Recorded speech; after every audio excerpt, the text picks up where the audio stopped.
In the frozen Montana winter of 1878, a starving young maid collapsed on the steps of a powerful cattle baron's mansion, only to uncover a buried secret that could destroy his entire empire.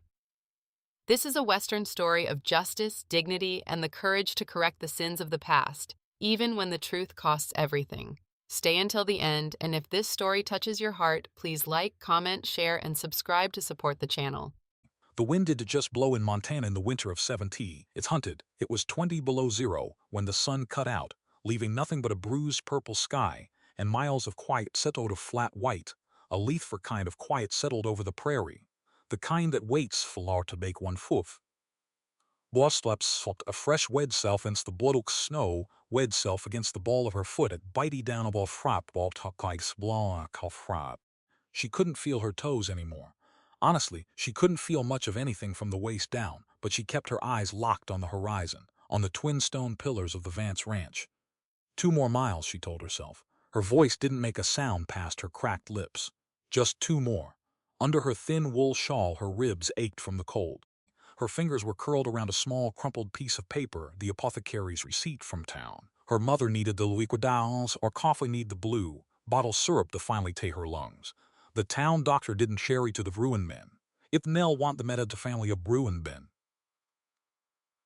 Waged, and the Vances were the only ones hiring a housemaid in the dead of winter. She stumbled her hid drift. The encope, her niece Hador border. For a long high seconds, it like a felt feather bid inviting her to just lie down, inviting to just lie down and let the white blanket cover. She hissed to hers. You lay down, you don't see tomorrow. She forced her body upright. Her corded out her that much before Tra broke him. A human being isn't cattle. Nell, he isn't cattle's. He used to say when the crops failed, a beast lies down when it's beaten. A soul stands up. She walked, one ragged, limping step at a time. The wrought iron gates of the Vance Ranch were massive, forged in Chicago and hauled across the plains to prove one thing: wealth didn't care about the wilderness. Beyond them sat the manor, a great dark timber house with golden light spilling from the downstairs windows. It looked like a palace. It looked completely heartless. Nell made it to the bottom of the porch steps before her knees simply turned to water. She didn't fall hard. She just slid down against the bottom step, her cheek resting on the frozen wood. The wind screamed in her ears, but the golden light from the window seemed so close, just 10 feet away. She tried to lift her arm to knock on the base of the railing, but her sleeve was frozen stiff. Her eyelids grew heavy, thick with frost. I'm sorry, Ma, she thought, and the darkness closed in. The heavy oak door of the manor burst open, throwing a long, bright square of amber light across the snow. Arthur Vance stepped onto the porch, pulling his heavy beaverskin coat tight against his broad shoulders. He had heard something over the howling wind, a dull thud that didn't belong to the storm. He scanned the yard, his eyes sharp beneath the brim of his black Stetson. Then he saw her, a small gray heap at the bottom of his steps. He didn't yet for the house ursons to fetch a shovel. A rich man in 1878 usually did dirty bots for a tramp on his farge. But Arthur Vance was at Vavadere. He took the steps 2 at a time, dropping right in the dirty snow beside her. Hey, he voiced low and gravelly. He growled, his voice unravelly. He reached out, his large glowed in her chin. Her skin was on the face toward the light. Her skin was the color of skim milk. Her lips were a terrible, bruised shade of blue. Arthur didn't hesitate. He slipped his arms beneath her small frame and lifted. She was dangerously light, like a bird frozen mid-flight. He carried her up the steps, kicking the heavy door shut behind him with the heel of his boot, shutting out the roaring Montana night. The entry hall was warm, smelling of cedar smoke and wax. Arthur didn't stop to ask who she was. He carried her straight in the main parlor, bypassing the fine velvet sofas, and laid her right down on the thick bearskin rug directly in front of the roaring stone hearth. He threw off his Stetson and ripped off his gloves. Martha! He roared toward the kitchen hall. Bring hot tea and blankets. Now, Arthur knelt beside the girl. He took off his own heavy fur coat, a piece of clothing that cost more than most men earned in a year, and wrapped it tightly around her shivering body, tucking it under her chin. Her hands were curled into tight pale fists. He took her small, frozen fingers between his own massive, calloused palms and began to rub them hard, forcing the circulation back into her wrists. Nels hitched. A tiny gasp of squinting he touched the bright scrub of the fire. The first thing she saw through the haze was the face of Arthur Fire. The first thing she saw through the haze was the face of Arthur Fire. His jaw set hard, a bead of choster rose his cheek from the sudden heat of desire, eyes cold like the wind. They were dark, the dibdick, and his soft focus, filled with a fierce, quiet focus. Keep still, softer to now. Though I still you're safe. Nell at his clothes. Nell looked at his expensive clothes, then the mask five and into the fireplace, and finally at his face, even half dead, the pride in her way from his grasp. Her voice come out as a dry, painful whisper. I pull her hands a charity, sir. I didn't come for charity, sir. She's rasped, her throat burning. R came to work, let go the hands, didn't let go of her hand. He kept them, his warmth seeping into her skin, a horse swirl, and then straight in her fierce blue eyes. Arthur straight into her fierce blue eyes, said. The storm doesn't care about your station, girl. Before the beat of horse hoffer, as the beat of a horse, hoofs and horse, what you caught horse. Honor, you do hor caught horse soul. He has to acknowledge you hardy. Out in that snow we all just flesh and bone. There's no master and no servant when the frost comes. There's just the living and the dead. He squeezed her hands one last time, ensuring the color was returning to her nails, before standing up as Martha hurried into the room with a stack of heavy wool blankets. Nell sank deeper into the warmth of the fur coat, the heat of the fire finally reaching her bones. She was safe from the frost. But as she watched the tall cattle baron step back into the shadows of the room, she knew the real winter had only just begun. The fever broke on the third morning. They woke up to the smell of wood smoke and melted tallow. Someone on the bearskin rug anymore. The wind had moved her to a small, narrow back room off the kitchen hall. The room was tiny, almost like a closet. The walls, outside, the wind was still hitting the logs with a steady rumble. Somewhere the frost couldn't reach her here. She sat up. Her body felt like it had been beaten with a fence post.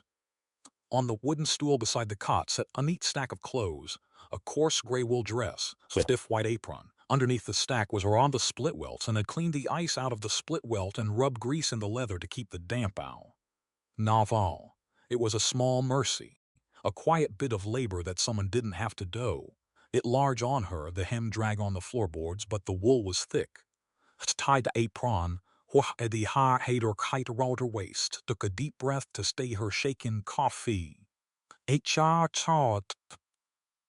It smelled one with dark skin, a light dark skin, a white apart eyes, cobalt stores card of coral mush stirring a part of her frontal.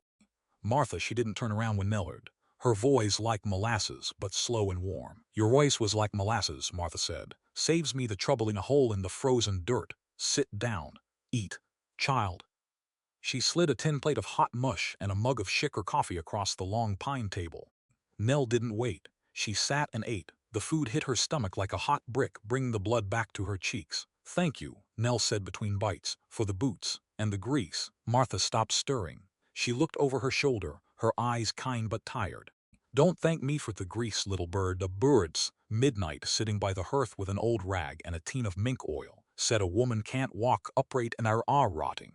Nell paused, her spoon halfway to her mouth. The cattle baron, the man with the expensive coat and the hard jaw. She hadn't expected that. A man like Arthur Vance usually had dead people to do his living for him. Before she could say a word, the heavy door at the back of the kitchen swung open. A woman stepped into the room. She wasn't big, but she walked like she owned every nail in the floorboards. She wore a dark silk dress that didn't belong in a kitchen, and her gray hair was pinned back so tight it pulled the skin around her eyes. Aunt Beatrice. She looked at Nell the way a rancher looks at a coyote in the chicken coop.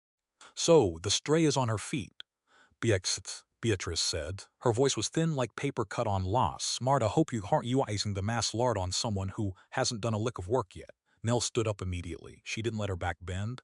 I came to look, ma'am. Ready to work, ma'am. She'd all up Nell in the awe. She didn't look off on her calm. Her silk's heart mauve taters. She looked at Hans horse. Her hair, her stained apron. You're thin. You look like a gust of wind would take you down.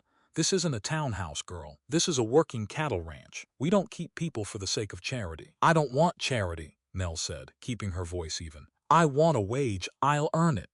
Beatrice smiled, but it didn't reach her face. We see the upper parlor needs scrubbing. Soot from the chimney, the step lye bucket and the brush. If there grease left on the boards by noon, you can find your back to the road. You can find your way back to the road. The upper parlor was cold. The fire hadn't been lit there yet, and the lye waters bit in the crack of Nell's knuckles within 5 minutes. She got down on her knees. The wood the scrub hard and stubborn. The scrub brush with every she had. Her shoulder blade buried every stroke. She didn't stop. Every time her arms grew heavy, she pictured her ass pale face. Bottle it the blue. Bottle medicine. 1 dime at a time, she thought. Scrub it clean. 2 hours passed. The sun finally broke through the gray clouds outside, casting a long, sharp beam of white light through the tall windows. It caught the dust motes dancing in the air. Nell heard a heavy bootstep on the threshold. She didn't look up right away. She kept her head down, her brush moving in steady, rhythmic circles. "You're going to take the skin right off those boards if you keep that up." It was Arthur Vance. He was leaning against the door frame.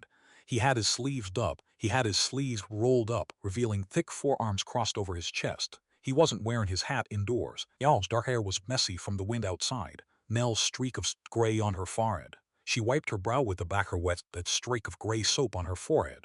"Vance." Arthur looked at Bucky. Arthur, the bucket Rawdon, then a raw hand. "Vance." Arthur looked at the bucket.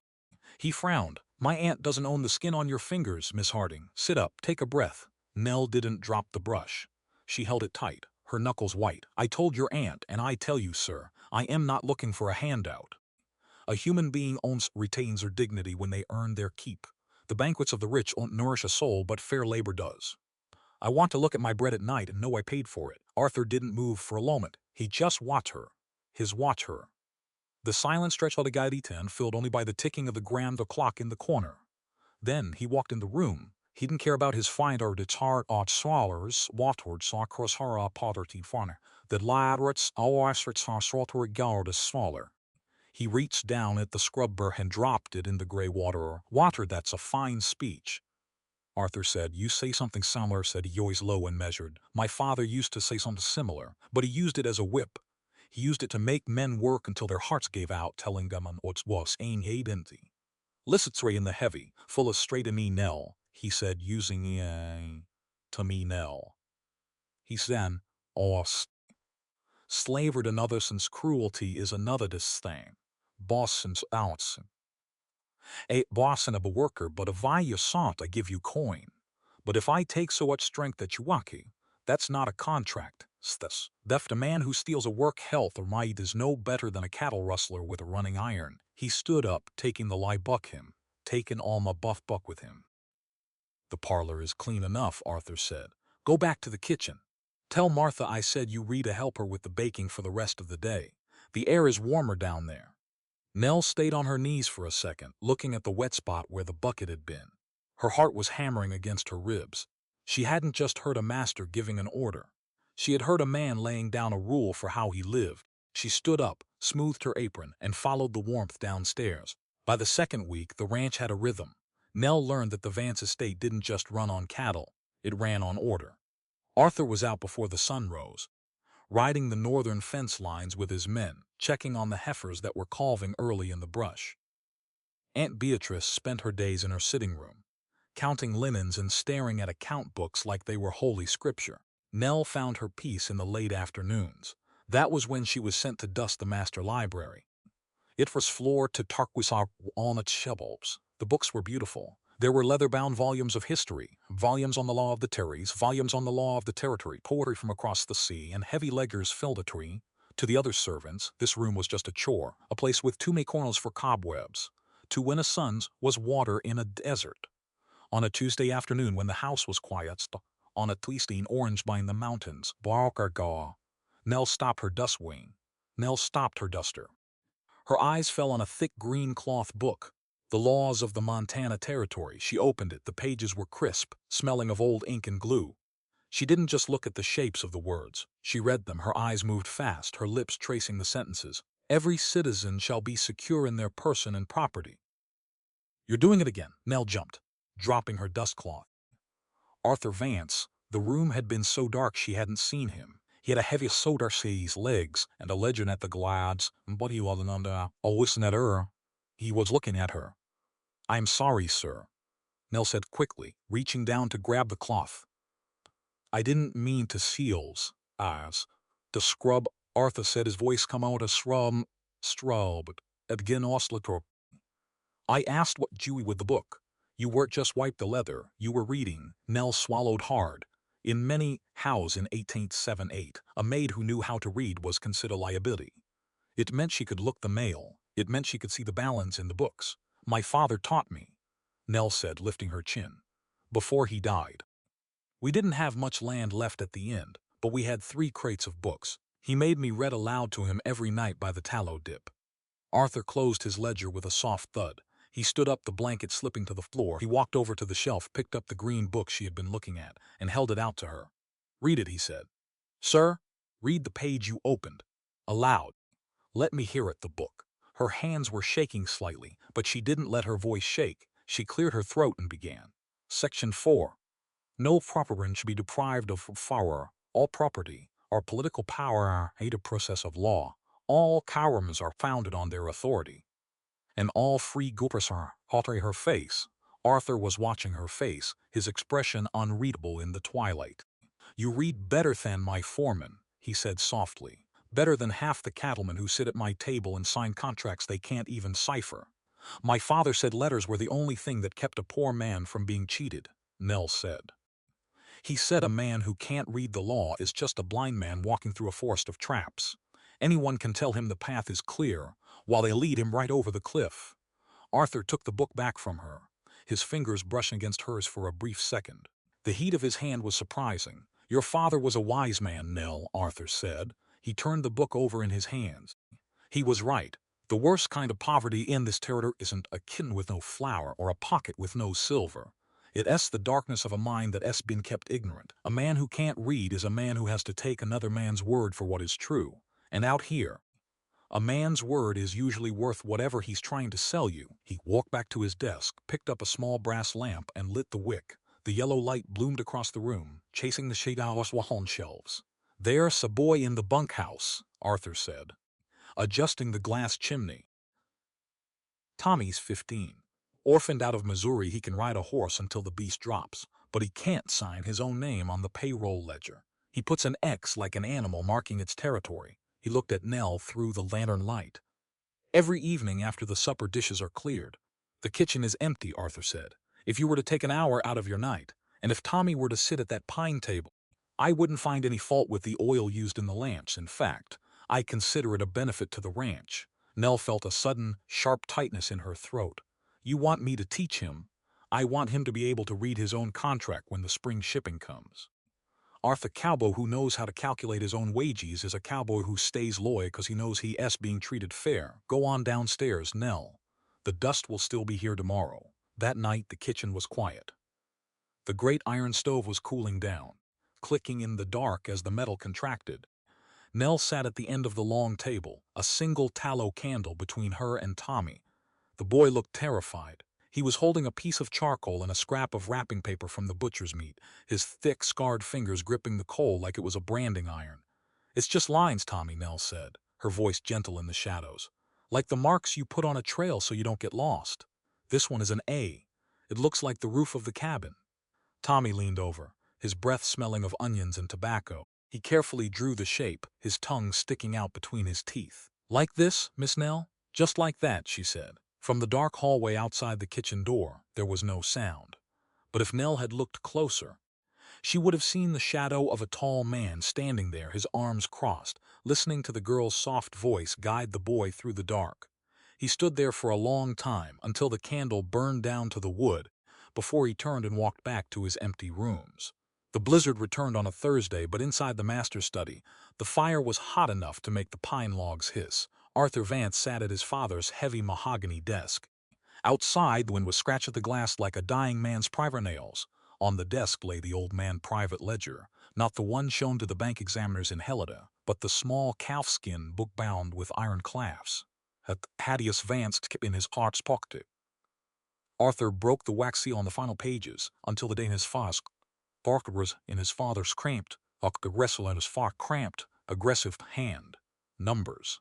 Dates. Names of men who had come to Montana with dreams and left in a pine box. Arthur's eyes traced down the column for the year 1875.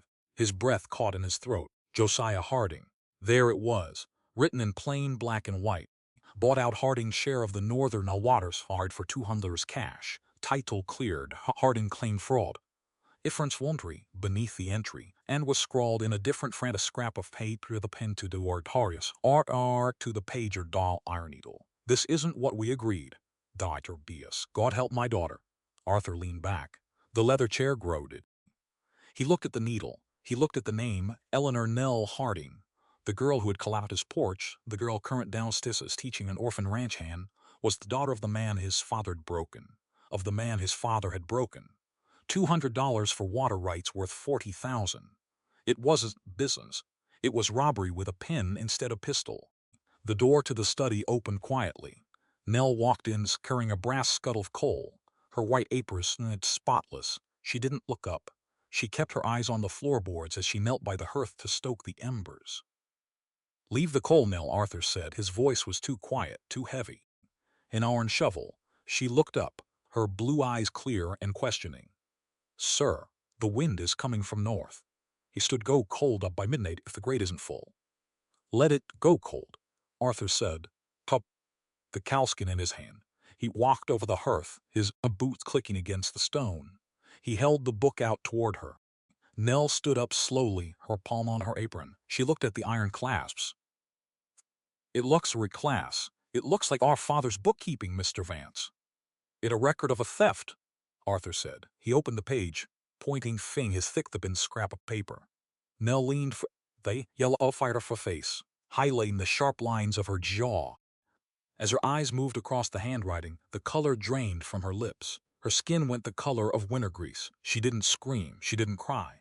She just reached out and touched the iron needle with the tip of her finger, her hand trembling like a leaf in a gale. "That's my father's hand," she whispered. Her voice was barely a rasp. "He died 3 months after he wrote this. He spent his last days staring at the wall, telling Ma that the water belonged to the valley, not the fence." There was no fear in her eyes now. There was only a hard, ancient anger. "You knew. You brought me in this house knowing what your blood did to mine." "I didn't know. Arthur, no," Hera said. He didn't look away from her gaze. He didn't blink. "I found it 5 minutes ago. If I had known, I wouldn't have put a scrub brush in your hand. I would have put a deed." He closed the book with a sharp slam. "My father believed that if the law allowed a man to squeeze a neighbor dry, then the squeeze was legal," Arthur said, his voice rhythmic, falling like the blows of an axe. "He told me that power belongs to the man who can hold the pen longest. But he was wrong, Nell. A law that protects a thief just because he wears a broadcloth coat instead of a mask is no law at all. It's an injustice written in the books by cowards." He stepped closer to her, his massive frame casting a long shadow over the hearth. "When a father leaves an inheritance to his son, he doesn't just leave the land and the cattle," Arthur said, his voice dropping into solemn register. "He leaves the debts. He leaves the wrongs that were never made right. If I accept the gold my father made by ruining Josiah Harding, then I am the one holding the gun to your father's chest." Ainen looked at him, her chest heaving beneath the gray wool of her dress. She looked at the ledger, then at the man standing before her. "Psychology doesn't buy medicine for my mother, Mr. Vasant," she said, her voice dropping a flat line. "No. No. The aren't sorry. But justice isn't a feeling. It's an action. We start fixing the ledger." Nell turned with words. "We saw at the fire. Walt turned the coal scuttle by fire." Arthur didn't follow her. He sat back down at the desk, his eyes fixed on the green flames licking the pine logs, knowing the ghosts of Vance Ranch were finally coming home to roost. The morning sun came out cold and sharp, turning the crust of the snow into a sheet of white glass. Arthur didn't go out of the cattle that day. He stayed in the main hall, waiting. He had sent Tommy to the Eastern Line cabin to fetch Aunt Beatrice back to the main house. When the buggy pulled up in the yard, the old woman climbed down, her dark silk skirts tucked high above her leather boots, her face set like a frozen pond. She entered the hall pulling off her fox. "Arthur, the calves' drocks are dropping the north draw. You are saucy hot a shopkeeper." Arthur was standing by the long dining table. The calfskin lay was open before him. Martha was standing in the shadows near our horse stomach. "Sits down, fold over stump." "Sit up tight." Her hands folded over her shoulder, Arthur said. Beatrice didn't sit. She walked to the fire, warming her time hand. "This I knowed for games. If this is about the Hardinger Tolyo Tokoy at whole week house for we are hard. She belongs in the house on the Florida outer stall sot. Her face was solemn. Marta stepped out of solemn. Her dark eyes fixed to the shadows. Marta her eyes on the floorboards. It was 3 years back, man. The night the old masters in the final valley deeds, Josiah Harding came to back door. I couldn't have a horse. He walked 5 miles through the drifts. It was coughing. He swamly was he fiming to see Thaddeus. He said his family was freezing in the cabin. Beatrice didn't flinch. She turned her back to the fire, her chin tilted high. An old story from a bitter servant, Arthur. Josiah Harding, Hugh der Marquette. Arthur said, his steady as heart. Miss Beatrice told him the master was happens. She told him to get off the porch. He'd get off the porch, Lort. She have the foreman set the hound on. He took the papers, he brought the receipt showing he saw the ash, Miss Stove. I saw the ash, the kitcher, Arthur. I silent. Martyr eyes flash in this house. You fry us in this house. Arson. No, Arthur said. He struck table like car for shot. The sound cracking through our timbered room like rifle ton. All fought. If I told her on a sock to you her yawns. You fired his boots heavy artist was all sot. You told me father died with a conscience? Sarhead. Ord's what you argue once one of all one in the silent. Because they wanted to draw the tribe in the territory towns. You didn't tell me you drove a dying man into the below gale to protect a piece of hot paper. Beatrice Hassanite. Beatrice drew hers up, her silk dress rustling with a dry, dead sound. Your father was getting sauce. Hey, what stopped? Was of the deeds. He had the tartle not out all that was he draws us. He would have seen not out valley. I did what was necessary to keep this family wealthy. It's the Asade. I kept the land together. Then you built our house on a graveyard, Arthur said. His voice wasn't loud, but it carried a terrifying weight. Look at me, Aunt Beatrice, he commanded. She looked, her pale lips twitching. You think you saved this family, but a family isn't saved by gold that's been bought with another man's life. When you protect a wrong out of loyalty to blood, you aren't being loyal. You becoming a partner to the crime. True loyalty doesn't mean covering up the rot in the foundation. It means digging it out before the whole house comes down on your head. He pointed a finger toward the kitchen hall where Nell was working. You thought that girl was just a stray, Arthur said. But she's the bill coming due. Every lie has a receipt, Aunt Beatrice, and yours just hit the table. Beatrice looked at him, her face twisting into something ugly and old. You a fool, Arthur. Just like your father was at the end. You give everything away to a beggar girl, and you'll die with nothing but your pride. I'll die with clean hands, Arthur said, which is something no one else in this family has done for 20 years. He turned back on her, signaling the conversation was over. Beatrice grabbed her fur muff with a vicious snatch and marched out the front door, the heavy oak slamming behind her. Arthur stood alone by the table for a long time.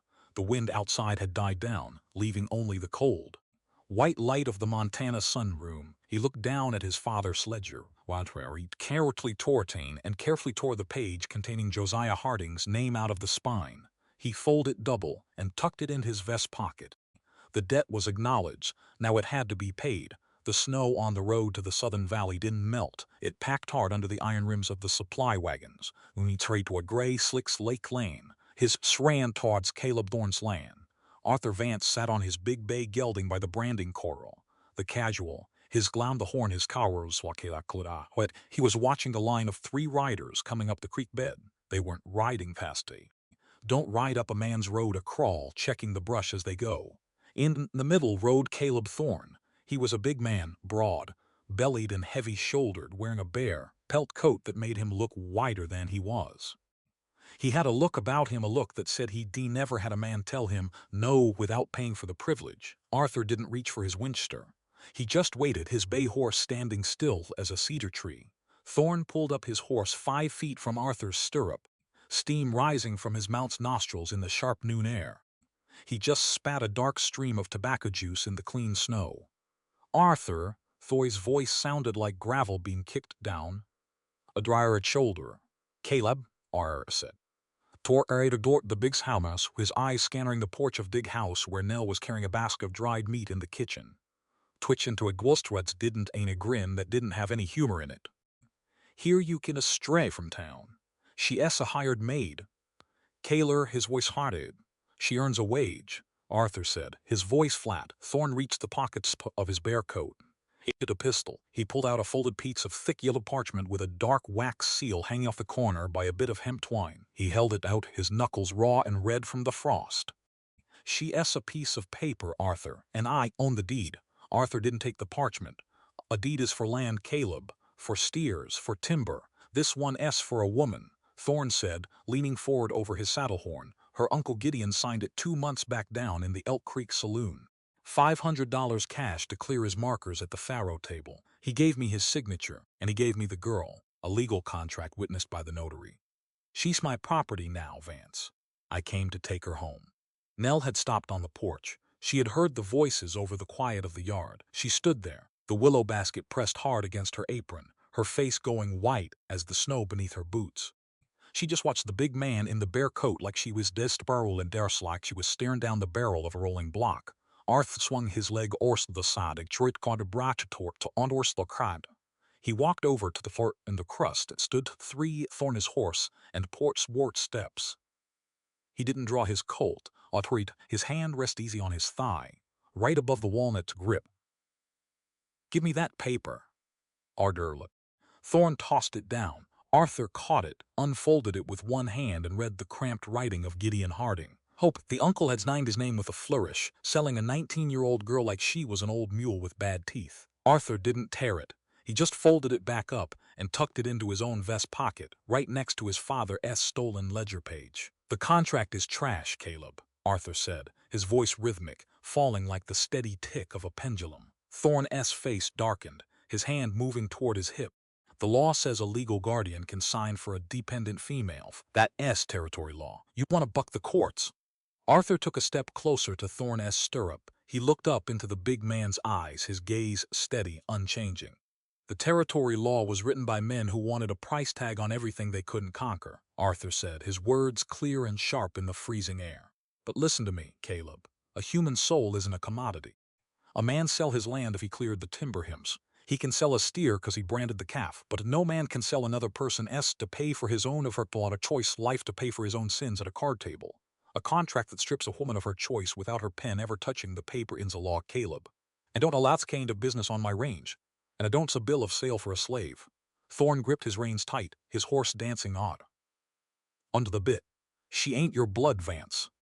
You got no right to stand between me and what I paid for. I have the right of a man who lives under a roof that has a conscience, Arthur said. He didn't shout. He didn't have to. Out here we got plenty of men who think $1 can buy a conscience. But a woman's life belongs to her and her creator. You step onto that porch to drag her off, and you won't be dealing with a territory court. You'll be dealing with 6 inches of iron. Thorne looked at Arthur's hand on his thigh. He looked at the 2 ranch hands who had quietly stepped out of the blacksmith shop with their rifles held low across their aprons. He knew the number weren't his. You remake a mistake, Vance? Thorne spat, pulling his hard. The animal reared. A contract's a contract. Ye get what's mine, one way or another. He dug spurs in, his 2 riders follow him back down the lane, their horses throwing up clots of gray ice behind them. Arthur didn't watch them ride out. He turned and looked up the porch. Nell was standing there, her hands shaking beefs across her quarter tight. Said quietly. Biter said the 4 darts. By night, she whispered. Abba said quiet time. He always said I was a burden. Your uncle is a coward, signed papers in the dark. He always said a girl was kissed or it'd be traded. Your uncle is a coward, hasta power to satur, Arthur said, walking up the steps to stand beside her. Don't live in the dark here. Go on inside, the beef getting damp. The messenger came 3 later, just as the evening's dour hefsdorst the eerie shadows brushed along and blue over the hills. It's a boy from the Elk Creek. She hadn't do fall against the farmount. He handed dirty scrap paper. Nell through the kitchen on Brian. Ha a frellum off will. The writing was jagged, done with the board quill. Your mother's been moved out of the rue at boarding it. She's down at the old line shack near Thorns Creek. Caleb says the air is bad for her chest. Says she needs her daughter to keep the stove lit. Nell didn't say a word to Martha.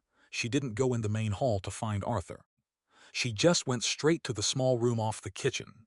pulled her thin wool shawl over her shoulders, and reached for the iron lantern by the door. She was half across the dark yard when a large hand came down on the top of the lantern frame, stopping her in her tracks. "You're going to freeze before you hit the road line, Nell," Arthur said, his heavy beaver coat already buttoned up to his chin, his Winchester rifle held loose in his left hand. "He has my mother a range," Nell said, her voice all sharp with a desperation she couldn't hide anymore. "If she sits in a cold for 2 days, the Tiva. That's why the team is already safe. Tewatri, eat toward the barn with Rorani hooked to drop horses. He point toward barn of the 2 big gray dollar boss horse. The sled was hides my buffer robes, and this a drike said. "'S my fight, sir. You told Caleb to wide on the hood of her shawl. You told Caleb the woman has her own this. Is mine." The Arthur do only with the hard, square twist of his face. "You've the choice to go, Nell," he said it while on a swatward sat to blunder that saw. "This hawk that saw slow saw kedum," the said cactus hawk. "But a choice made with gun," the mother said, "isn't freedom. That's a trap.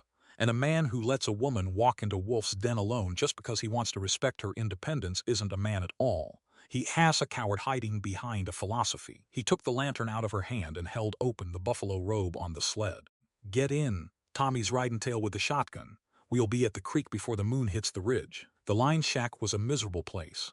It sat in a hollow where the creek froze solid, built of green pine logs that had shrunk over the winters until the mud chinking had fallen out, leaving gaps 3 inches wide between the wood. There was no light in the window, only a thin gray trail of willow smoke coming out of the tin pipe on the roof. Arthur pulled the grays up 50 yards out in the brush. He didn't use the lantern now.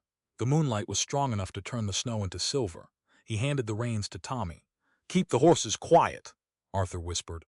"If you hear a shot that don't sound for the Winster, hit take the sled and you run for the road, U.S.A. Bon." Tommy nodded his hand tight around the quash you had ordered the sled. Arthur looked at Boots, crunching soft on the crust. Yeah, he didn't tell her stay behind. He knew she wouldn't listen.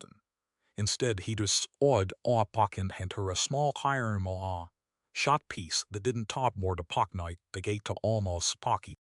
"Keep it in your muff," Arthur said. "Don't use it unless the muzzle is touching broadcloth." They walked up the creek bed together, using the willow brush for cover. The door to the shack was hanging on leather hinges, swollen shut by the damp. Arthur didn't knock. He put his heavy boot right next to the latch and kicked. The wood groaned, the leather straps parting with a wet snap, and the door hit the dirt floor inside with a heavy thud. A man was sitting by the small iron stove, a greasy deck of cards in his hand. A Wex with a broken nose and old innocent water that hadn't seen soap in a month. He reached for his belt, but Arthur's Winchester's was already level with his third vest button. "Don't $5 Tex," Arthur said. "A $5 Swiss Pargo State." His voice was cold as the creek ice. Let his hands go slack, dropping the cards in the dust. "Vance, you just so slacks on a corner on foreign land. Thorn own the wind, Tex. Thorn don't phone on forenamed. And he don't own what in that corner." A Nell ran past him, in the corner of the shack lying on a pile of rotten straw, and cuffed by a single filthy horse Harding. Wet Ruth Hardy was 40, but she looked 60. Her skin was gray. In short, her breath is so hard, hands that tucked in her throat, was shivering so hard her chest looks horse hard, rocks, "Ma!" Nell cried, dropping to her knees. She threw her own wool off her shoulders, and Mabit es me. Ma's, her wise gaze glassy with the feeling. She looked at Nell, then passed to where Arthur Vance's free looked at Nell, then passed to and stood with his rifle still trained on guard. Josiah whined back to the husband, who had been dead 3 winters. Did you clear the water deeds?" Arthur didn't look away from Tex, but his voice went soft. "No, ma'am. Josiah's doing it clear them, but his daughter is doing it for him." He stepped back toward door, kept his eyes on the guard. "Tex, you tell Caleb Thorne that if I see his riders on the northern road before the spring thaws, I want these a pen to settle the balance. Now get out." The guard didn't need be told twice. He slipped past Arthur's shoulder, his boot fast over the snow toward the line curl. Arthur turned and dropped his line scarl. Arthur turned and dropped his rifle in the snow. He didn't ask Nell if her mother could walk. He could see she couldn't. He knelt by the straw, slipped his arms under the old woman's shoulders, and lifted her as gently as if she were a bundle of dry lace. They laid Ruth deep in the buffalo robes of the bobsled, Tommy throwing 3 hot bricks from the shack stove down by her feet. The horse turned back toward the Vance ranch, the horses running steady under the midnight stars. Nell sat in the back holding her mother's hand. She looked up at Arthur, who was standing at the front of the sled, his back wide against the northern wind, his hands sure on the lines. The cold was still there. The territory was still vast and dangerous, but as the lights of the big timber house appeared over the ridge, Nell knew that some debts weren't paid in coin. They were paid in the warmth a man gave when the rest of the world went dark. The silence and the quiet of old dust and forgotten things. Tonight, it was the silence of all-star stars. A Ruth Harding of a fuse burned Nana. Before Hardy was asleep on desk in the west bedroom, the room with the brick hearth and the goose-feather mattress. Martha had spent the afternoon feeding her broth made from wild sage and beef marrow, while Doc Briggs sat by the window, listening to her chest with his brass trumpet. He said she'd keep her lungs, but she needed heat. She needed the kind of warmth that only money could buy in a Montana winter. Downstairs, the iron stove in the library was roaring. Arthur Vance stood by the west wall. One of the walnut panels was split down the middle, cracked during the scuffle with Caleb Thorne's rider 2 nights back. He had a crowbar in his hand. He wasn't working fast. He was prying the splintered wood away from the cedar studding, his muscles bunching under his flannel shirt with a slow, rhythmic groan. Nell sat at the long table. She had a piece of sandpaper in her hand, working on an old pine shelf, but her eyes were fixed on Arthur's back. The crowbar gave a sharp iron screech. Arthur stopped. He reached his thick arm deep into the dark space between the timbers. His fingers scraped against something that didn't sound like wood. He pulled his hand out. It was a dull catak thud. A small made of sheet iron, bound with a strip of green canvas that had rotten from the dampness of the logs. There was no padlock on it. Just a simple back on it. A simple brass latch rusty green by 30 years of mountain air. Arthur walked over to the table. He didn't look at Nell. He set the box down right between the barn, leaving a small refine. My father built this room in 7-1. Arthur said. His voice was low. Swow lit to like the steady score of a cross sauce. Tricostensas sort.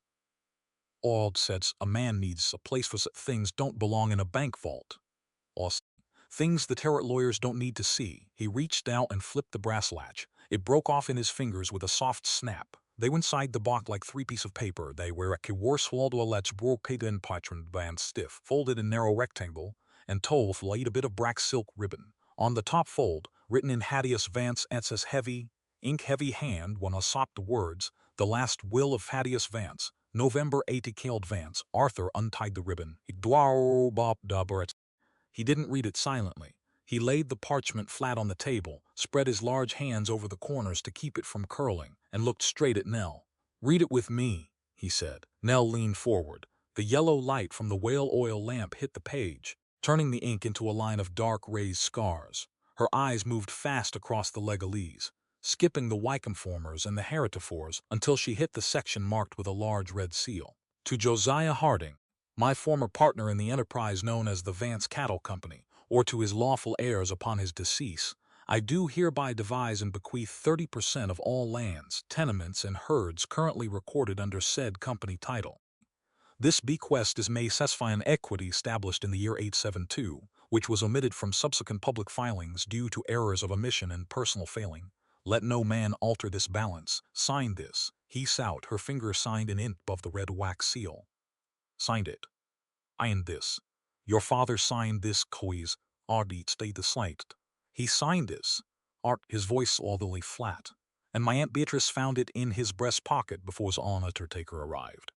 She didn't burn it. A will's a hanging offense if a notary finds out. She just put it where the light couldn't find it. She hid the truth so she could keep the whole kingdom. He stood up, walking to Lyle that looked Odi Coron over the white, moonlit valley. The snow stretched out for 10 miles. Every acre of it can scrubbing my floor, Nell. Arthur was fallen said under frost, his words falling steady as the midnight frost. You been carrying my frost. You been carrying my wood. You own the Esper draw. You own the cattle in the South draw. You own the cattle in the South draw. You own the roof over my head. Nell stood up slowly. She didn't look the window. Hers at the parchment. She looked at face was a pale, but her eyes were huge, filled with a sudden terrifying clarity. "What are you going to do, Mr. Vance? The law in Elk Creek doesn't box. If you put that paper back in the wall, nobody will ever ask for it." Arthur turned back around. He walked to the table, took the legal parchment, and slid it across the wood until it touched her fingers. "A law isn't a law just because it's hidden or because it's convenient, Nell," Arthur said, his voice dropping into that deep rhythmic register that sounded like a horse walking through dry bunch grass. "A league of the sheriff has a copy in his saddlebag. It belongs to you because it is the truth of what's earned. If I keep this paper from you, if I keep this from you, I am doing what my aunt did. I am choosing a lie because the lie keeps me rich." He leaned down, his large hands resting on the edge of the table, looking straight into her face. "Listen to me, girl," he said, his voice but hard as anvil iron. "In this territory, property is power. They lie for it. They build big fences to keep the small men out. But the right to property isn't about greed. It's about a human being's right to the fruit of their own sweat. When my father took your father's water rights, he didn't just take the creek.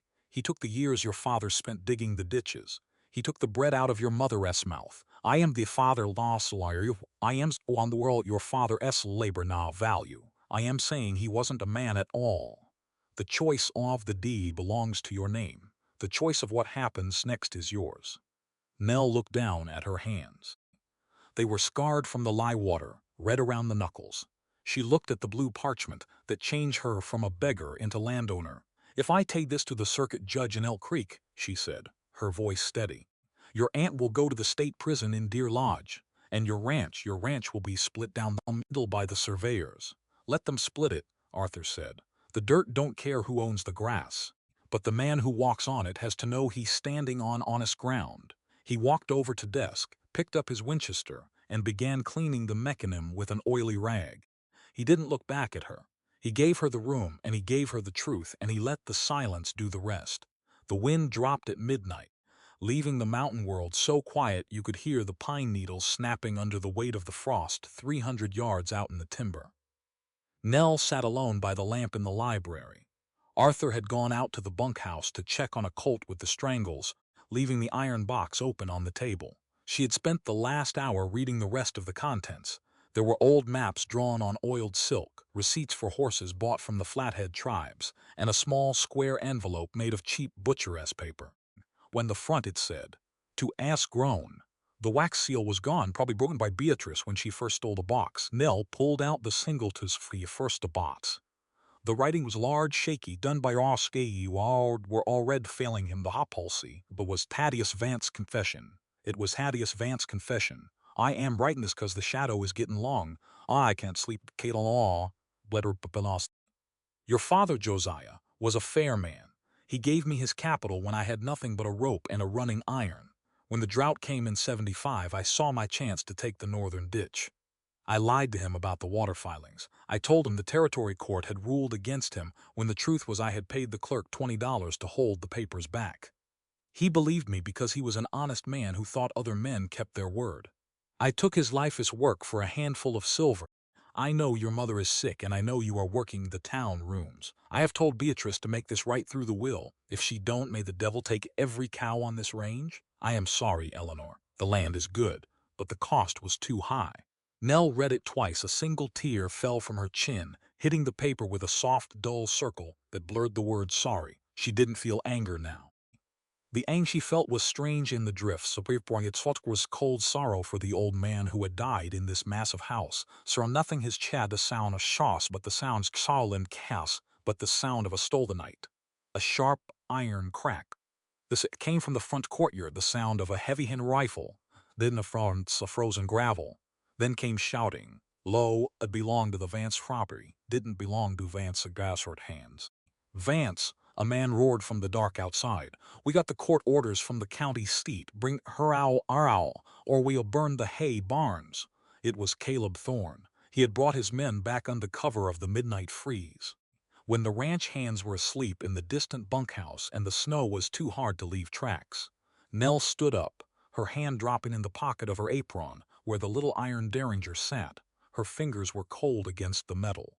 The library door banged open. Arthur strode in, his eyes dark as pitch, his Winchester already cocked in his hand.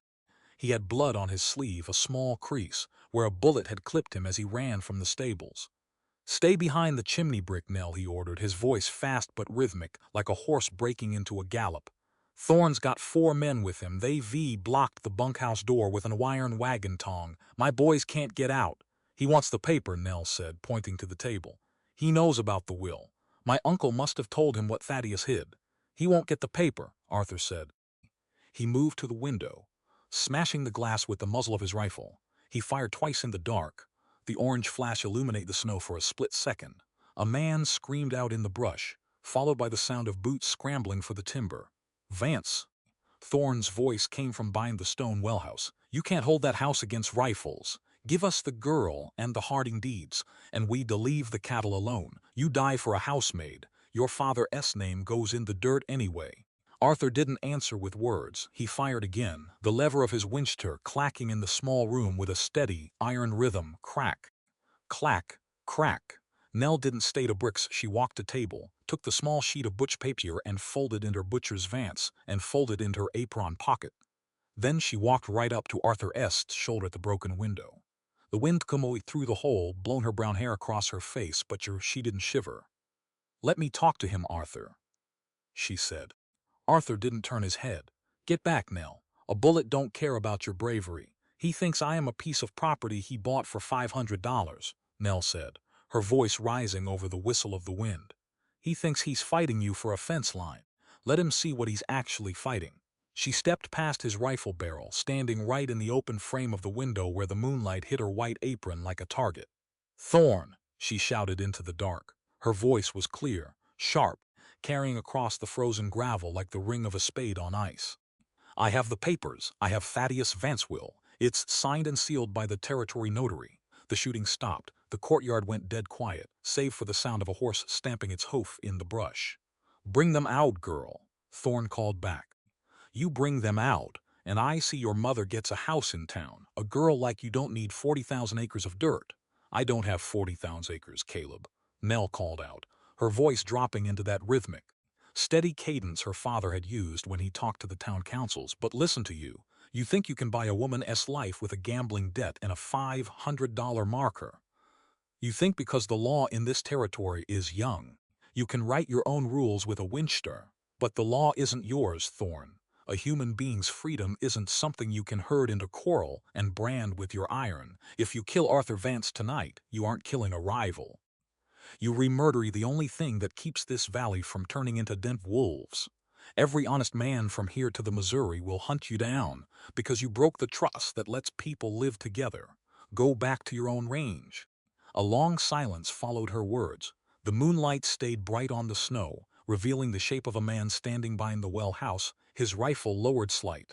Thorne looked at the lanterns. He looked at the girl standing in the window, her face in the moonlight, completely unafraid. He knew the valley had changed. The time of the cattle barons who could kill a neighbor in the dark and bury the secret in the snow was over. The schoolhouse was coming, the judge was coming, and the girl in the white apron was already standing on the ground.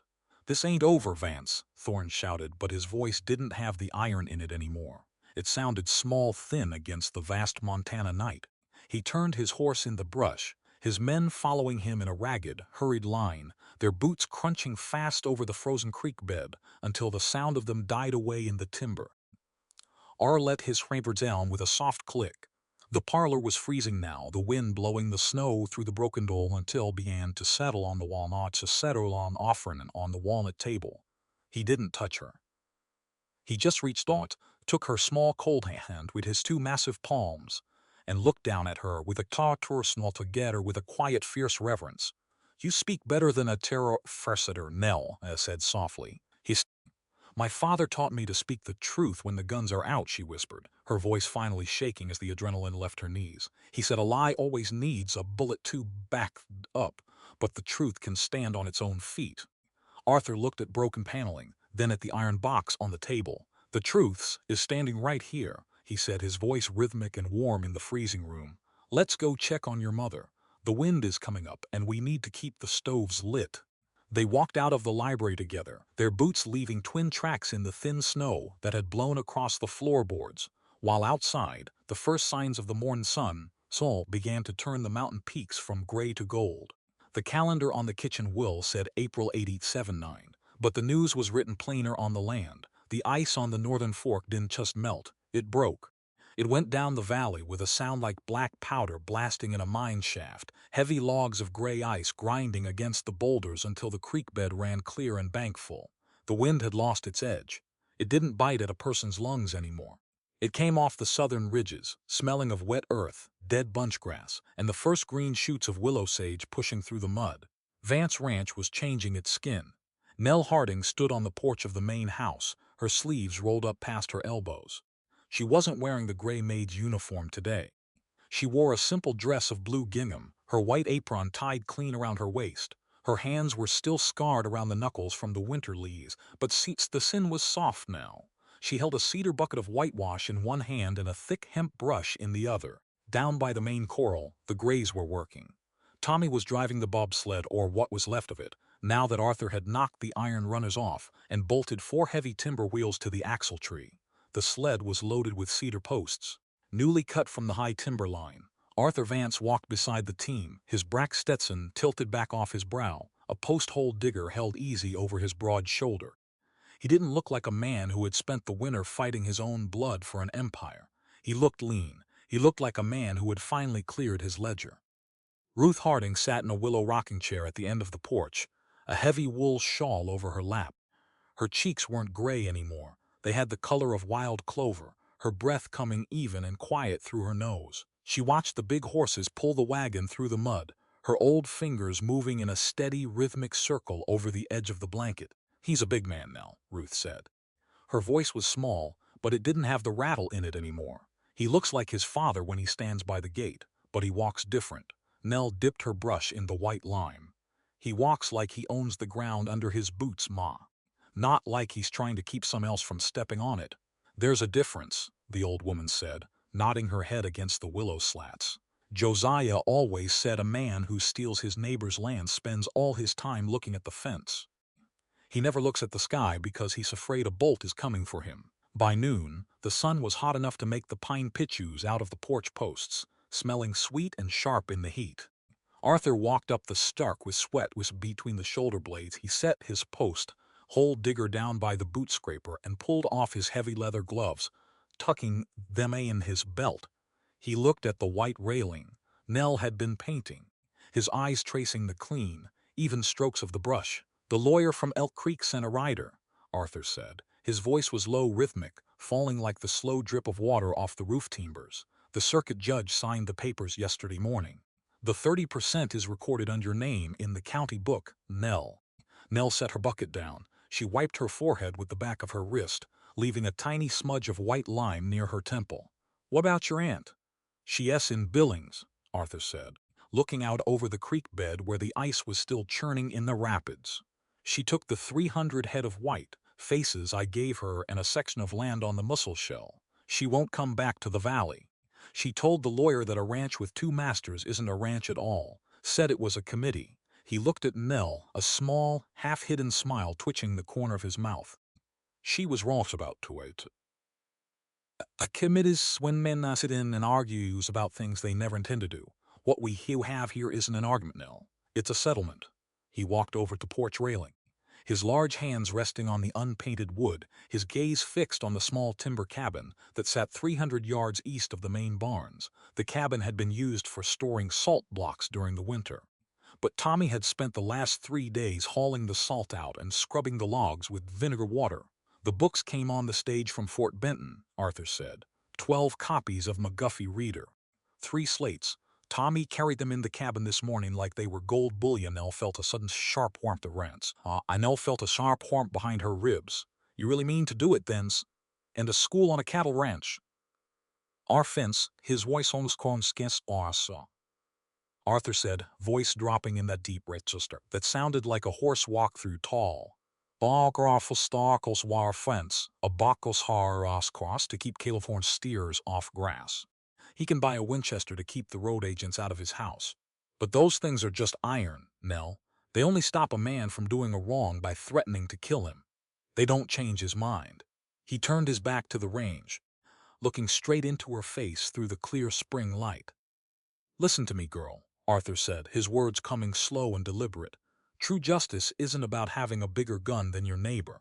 It's about ensuring every child in this valley knows how to weigh a pound of flour and read a land title for themselves. When you give a person letters, you aren't just giving them a trade. You re-giving them their civil rights. You remaking them equal to the man who lives in the big house. A valley full of ignorant cow hands is a valley that will always belong to a tyrant with a sack of coin and a notary seal. But a valley where the cowboys can read the laws is a valley where the law belongs to the people. We're rebuilding that schoolhouse because education is the foundation of a free society. Without it, we read just cattle with hats on.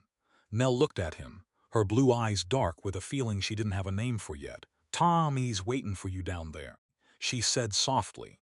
He says he knows the alphabet up to the letter P. He wants to show you before the horses are turned out.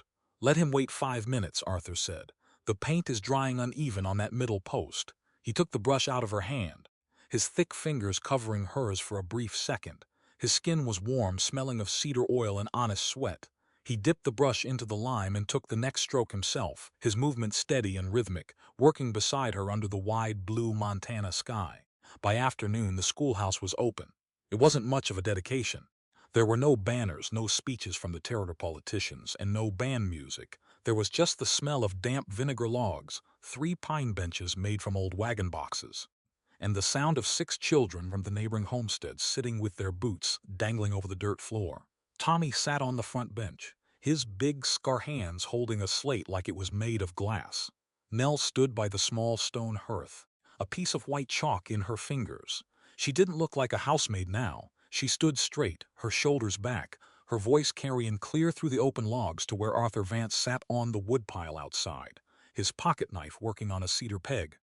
We start with the word equal, Nell said, her chalk clicking against the dark slate on the wall. It has 5 letters, Tommy. It means that under the sky, a man's worth isn't measured by the number of cows his father branded. It's measured by the truth in his chest and his right to stand on the earth without asking another man's permission. Tommy drew the lines with his charcoal, his breath coming hard through his teeth as he worked. Like this, Miss Nell? Just like that, she said. Outside, the sun was dropping behind the peaks, throwing a long, bright square of amber light across the greening valley.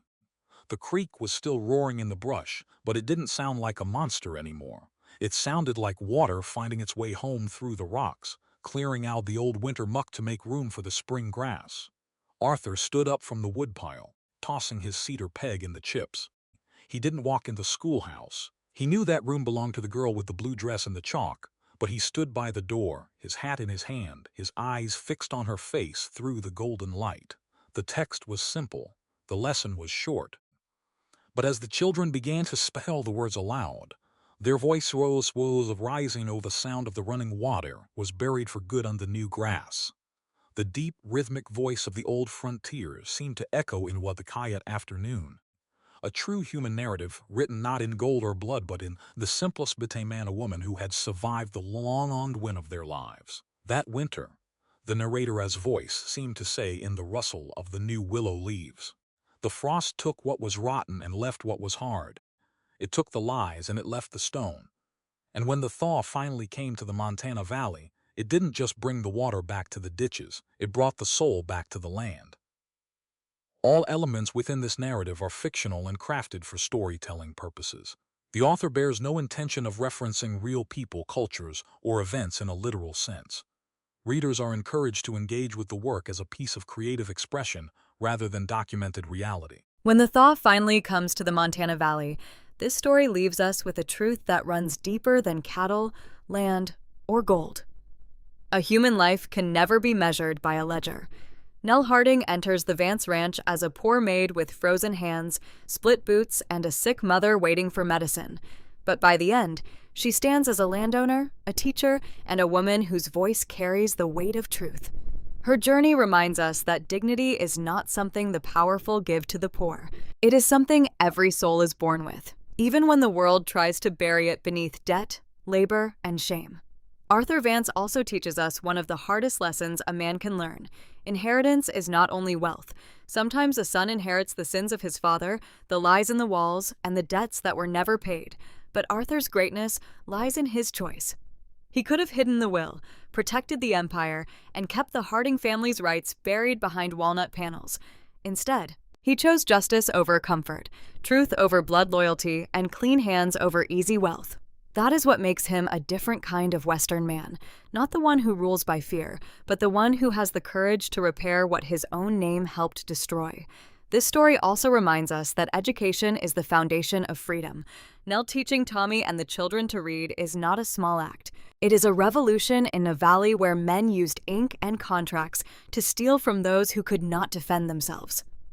A person who can read the law, sign their own name, and understand the value of their labor is no longer easy to cheat, own, or silence. And perhaps the deepest meaning of this story is that justice is not merely punishment. Justice is restoration. It is returning stolen land, warming a sick mother, giving a worker fair wages, and building a schoolhouse where the next generation will not be trapped by the same ignorance that ruined their fathers. In the end, the thaw does not simply melt the snow. It clears away the old lies. It washes the stolen creek clean. It brings life back to the land and honor back to a house that had forgotten what honor meant. Nell and Arthur show us that the longest winters can be survived when courage stands beside compassion, when truth is spoken even with guns at the window, and when two wounded people choose not revenge, but a future built on fairness, learning, and honest ground.